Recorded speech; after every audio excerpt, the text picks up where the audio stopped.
Good morning. Today is Wednesday, November 4th, and I really am pleased that I have this opportunity to be able to talk to you every week. I hope you're finding these videos informative. On behalf of the Board of Education, I'd like to thank our teachers, our support staff, our students, our parents, our community for the support you've given all of us as we work together in a collaborative fashion to keep students and adults safe during this pandemic. It obviously is never any good news that we're hearing so far anyway from Lansing and from Washington and so forth regarding the pandemic and the numbers as cases of positive identification increase. But I really believe that what we are doing here in the Rockford community is making a difference as we work together to battle this virus. You need to know that the Kent County Health Department and the school districts in Kent County are working together to come up with a metric system. Metric system being numbers that would lead towards consideration for school buildings and our districts to consider closing for 2 weeks based upon the spread of the virus. But I also want you to know that I am strongly encouraging that any metric includes common sense and so forth, because while our priority is to keep everybody safe, we have to do that in a manner that is fair and that would be effective, but at the same time is common sense. I've received a couple questions in the past week regarding whether students at the middle school and high school levels will be allowed to start using their lockers. Well, originally we told students that they would not be using their lockers because we want to limit the number of incidences where students gather in small and or large groups. And that's important when it comes to containing the spread of the virus. So we're going to continue to move in the same direction that we have since last August, and lockers will not be used until we're giving some type of notification or advice that it's not necessary to keep students away from their lockers in the future. So it's a matter we're doing this in order to, again, to keep people as safe as possible. We also have been working, and you've heard me talk about this in the last couple of videos, with the labs out there in Grand Rapids and Mercy Hospital to come up with a protocol, a procedure for testing that will provide you and the school district rapid results. On the average, in the past, most people have been waiting 3 to 6 days to get their test results back regarding whether they are contagious or not with the virus. That's just way too long. It's too long for you as parents. It's too long for the school district as well. And so we do believe within the next couple of days that we will have everything finalized so that particularly students who need to be tested can go to the Mercy Hospital, specifically the one on 7 Mile and Wolverine, and be tested, and we can get you and the school district can get the results back in under 24 hours. So stay tuned for that, but I'm anticipating it'll be completed soon. Also, I hope you're taking advantage of looking at our daily results.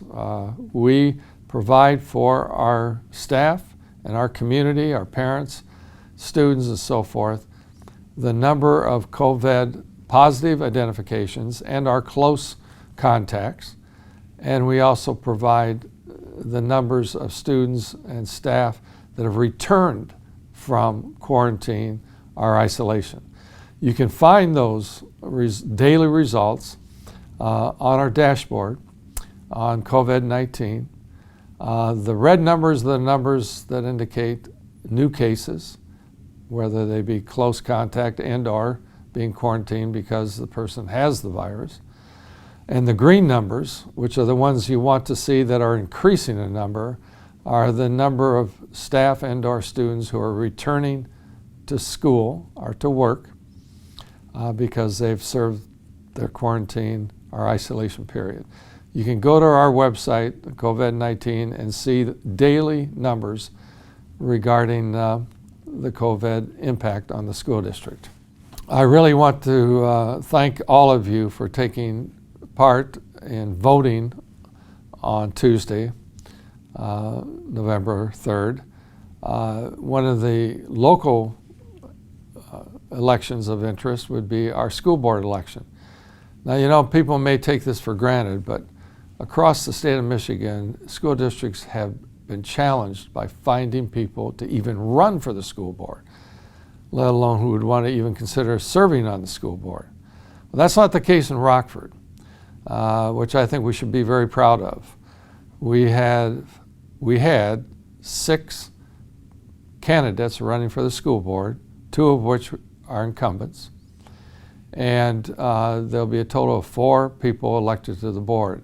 So we had obviously a surplus of people running for the board, and that speaks extremely well for the community, where we have individuals willing to serve on our school board. So you should be very proud of that, because a lot of districts have struggled to find anybody to even consider it, being a candidate or serving on the school board.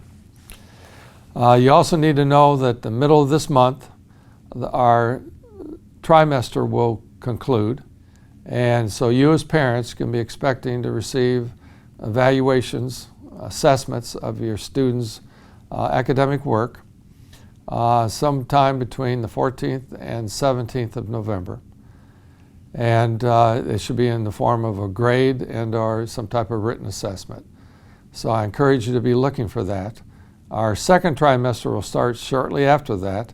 And we have already made arrangements for new people coming into our Rockford virtual program, and of course for people who are currently in the Rockford virtual program to come back to face-to-face instruction with their teachers in the classrooms.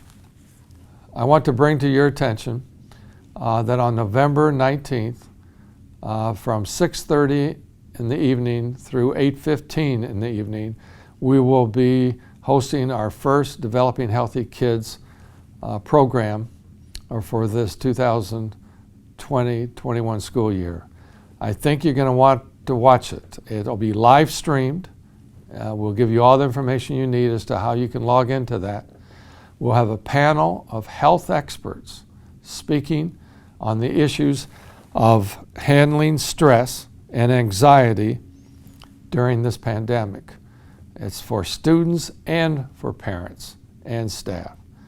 So I encourage you to log into that. You'll get a lot more information regarding the specifics regarding this particular Developing Healthy Kids presentation.